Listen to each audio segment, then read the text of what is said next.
Thank you, Dr. Bear. Yang Amat Berhormat Saudara Chow Kuan Yew, Chief Minister of Penang, my fellow colleagues, Saudara Zairio Q. Johari, State Exco member, Datuk Dr. Ui Ki Beng, the ED of Penang Institute, our author, Datuk Tony Yeo, friends, distinguished guests, heritage brand owners, members of the media, saudara-saudari yang saya kasih sekalian. Setitik nila mencapai gaya, cahaya mendung menyuluh senja. Sedetik indah menggapai jaya, 10 tahun penat bekerja. Sedetik indah mencapai jaya, the one moment on the stage, behind this one moment is 10 years of hard work. This is a direct translation of the Chinese saying, 台上一分钟，台下10年功. I think this is an apt commendation, not only to our author, Datuk Tony, but also to all of you who have worked hard to build your brands. A round of applause to all of them.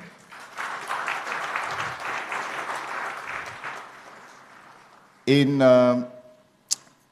the late 18th century, 1790 to be exact, in a very desperate attempt to convince the East India Company in India, in Bengal, that Penang should remain a port of call between British India and China, Francis Light reported how Penang has provided repair services to ships of British interest traveling along the Straits of Malacca, right?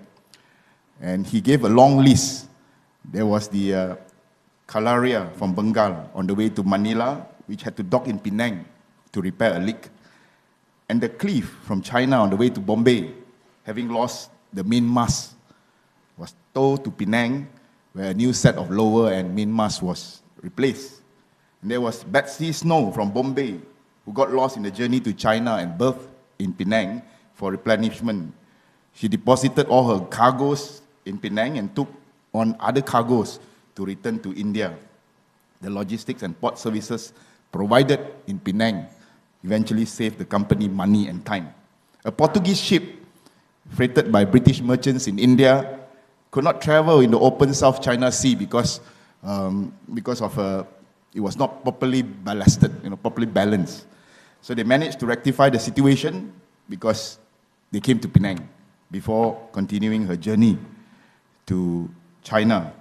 Francis Light listed numerous examples, real-life examples, to demonstrate the commercial advantage of securing Penang as a port. And because he had to convince not politicians, but really shareholders of the East India Company, because they were businessmen, Penang had to make business sense. And we did, right from the start. 7 years after Francis Light went to Bengal or India to make his case, he was proven to be correct. Because in August of 1797, 5,000 European soldiers ported in Penang on their way to Manila to fight the Spain. They were in Penang for 1 month, and the record showed that people of Penang, businesses in Penang, perhaps some of your ancestors, actually provided daily supplies. Not only F&B, all sorts of services. F&B catering to laundry, healthcare, to entertainment, apparel, clothing, to ship repair. All this to a fleet of 5,000 soldiers at a time when our population in Penang was only merely 10,000 people. I think we can confidently assume that our 10,000 ancestors were highly enterprising people. And by the late 19th century, when sea travel became much more comfortable and luxurious, especially with the advent of steamship technology, the enterprising Saki's brother, Tony mentioned it, right, founded this hotel. E&O, of course, would witness the arrival of much more sophisticated travelers. You've mentioned Somerset Maugham, Rudyard Kipling. But around the same time, Gi Hyang was founded. Hak Teng is not here, I was told. His son is here. Where is his son? Oh, his toilet. He's going to miss a very important history. Keong was founded and started to grow slowly from a roadside hawker store. CM, no MPPP that time. So roadside hawker store in Welt Kee, and then eventually to a storefront. And I like to imagine Mon and perhaps even Kipling seated in the rattan chair by the sea at the yard of E&O, looking across the strait, savoring the autumn pian. The original product was the brown sugar biscuit autumn pian, brought freshly from Keong nearby. Perhaps it was during one of these Penang afternoons that Kipling found his inspiration for one of his famous children bedtime stories that he wrote for his daughter, How the Rhinoceros Got His Skin, which tells of a Parsi man whose cake was stolen by a rhinoceros, and the crumbs left inside the rhinoceros skin caused it to itch and wrinkle forever. One cannot help but imagine that that cake was reminiscent of the Keong Pia that he had, the crumbs falling on his jacket in E&O, to which he wrote, "Them that takes cakes, which the Parsi man bakes, makes dreadful mistakes." These stories, my dear friend, of pots and pastries are exactly what Tony has set out to preserve. My dear friends, I'm proud to be here today to witness Tony's lovely project, Heritage Brand of Penang. Shall we give him another round of applause? Many of us, of course, in Penang are used to the idea of heritage. We all have our own views and worldviews on what the concept of heritage actually entails. But while we are used to heritage as physical monuments and buildings, or even certain traits involving traditional craft, it is rare to look at heritage brands and businesses. I think, Tony, your project actually expanded our thinking on this theme of heritage. We can all disagree over the idea of maintaining the originality of heritage buildings, upgrading according to modern trends, but no one would argue against heritage businesses needing to evolve according to time. Penang itself, being a heritage brand, needs to evolve. We have done so well in the past, perhaps even 50 years. Today, Malaysia, vis-a-vis Penang, accounts for 7% of semiconductor global trade and 13% of global semiconductor back-end production. The World Economic Forum called us the semiconductor hub of the world. Chief Minister,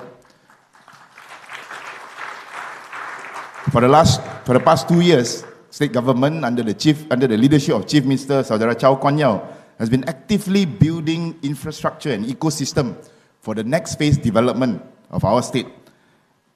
Just on the last count, over 30 billion ringgit was been spent to drive Penang towards his vision, Penang 2030. Round of applause to our CM. But my dear friends, let me plainly tell you what the world looks like today.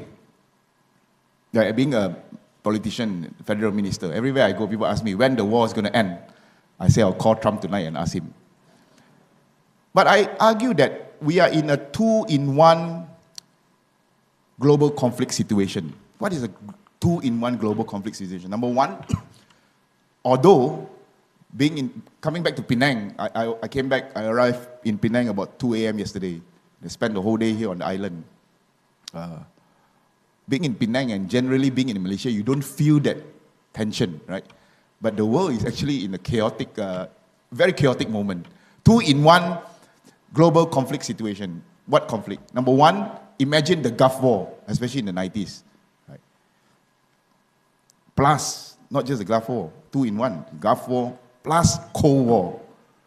In the 90s, when the first Gulf War happened, the Iraq War, Malaysia, we were still net exporter of petrol, of oil. Today, we are a net importer of petrol and oil, which you see, which is the reason why government subsidies on petrol, on oil, has increased from about 7 million ringgit a month to over 5 billion ringgit a month. In other words, we are dealing with huge fiscal challenges, money. But the matter is made complicated with the accompanying Cold War. In the last Cold War, you imagine there was political decoupling. You choose your side, whether Western liberal bloc or the Eastern Communist Bloc. But today's Cold War is very different. There's not only a political decoupling, there's also an economic decoupling. So we are dealing not just with fiscal challenges, we are dealing with structural economic challenges, right? Who to buy from, who to sell to, where to make our products. Thus, our evolution is not just about nice political campaign or slogan, right? It is not the fancy imagination of politicians, like even myself, to ask for a change or evolution. No, it is a necessity, because dealing with both fiscal and structural challenges means we need money, number one. We need to reconfigure. I spoke about Penang 3.0, how we must transition from Penang 2.0, the made in Penang model, where we are on a low cost, low price growth. We are a cost center. Essentially, when we invite investors to come to Penang or Malaysia, we say, come here because we are cheap. Right? We have to move or transition or shift away from this 2.0 model to a 3.0 model where we become a value creation center. Let me use Keong as an example again, right? In old Penang, Keong used to sell oteng pia, brown sugar biscuit, right? And then they move on to tau sa pia, selling to coolies and later tourists. In industrialized Penang, Keong began to produce their traditional baby brand sesame oil using modern manufacturing technology and methods. And the sesame oil is now sold not only domestically, but all over the world. I was told that 15% of their sales are export market. What's next for Keong? In other words, what's next? What's the Penang 3.0 moment for Keong? I spoke to Hak Ting a couple of times, right? Traditionally, Keong and their customers have known that the sesame oil that they sell is good for human health, right? For generations, mothers have used the sesame oil for postnatal confinement cooking. After 100 years of producing and perfecting their sesame oil, they now know scientifically that Keong sesame oil contains antioxidant, anti-inflammatory, and antimicrobial properties. So what's next for them? They are now extracting the health benefit from the traditional baby brand bottles and put them in a small, soft gel pills. My dear friend, from biscuit to bioscience, that's the classic Penang 3.0 transformation. As a minister in charge of SME development, I want to assure the people of Penang that I am going all out to support your power up. When I came to this ministry, I have decided to direct the focus of our ministry into one single mission. That is, making Malaysian businesses great. Hebatkan perniagaan Malaysia. Rang Malaysia Chee更加强大. I've aligned our 15,000 ministry staff to just do one thing.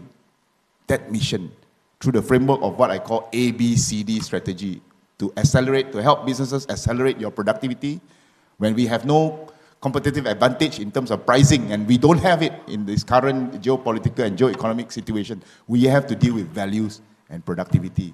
We have to help businesses to reduce bureaucratic hassles. C is help to gain access to capital, and D is to drive market participation. And to realize this mission, I'm proud to announce that this whole year, we are embarking on what I call the Power Up 10,000 campaign. Under this campaign, 5 KPIs. We are going to release up to 15 billion ringgit in low-cost financing into the market. And this is an increase from 10 billion last year. Number 2, we are targeting to help at least 10,000 Malaysian and Penang businesses like yourself to scale up. Number 3, we will deploy at least 100 million ringgit to train up to 100,000 entrepreneurs in various capacity building programs. Number 4, we aim to help the SME sector to achieve a value added, or rather GDP of above 750 billion ringgit.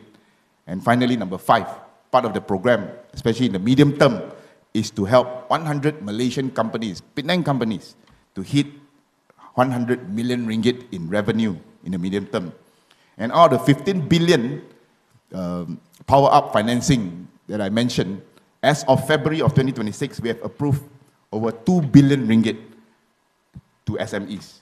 Government had announced up to 5 billion ringgit in low-cost financing for SMEs, among others, to power up towards high-tech operation, green and transition economy, automation, digitalization, boosting tourism, financing with rates as low as 3 to 5%.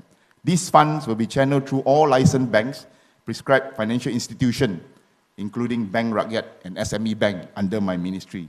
I call on all SMEs, including your good self here tonight, in Penang, including heritage brands, to take advantage of these facilities and campaign by the government to power up so that we not only survive the next 50 years and 100 years, but we can be bigger, better, and greater.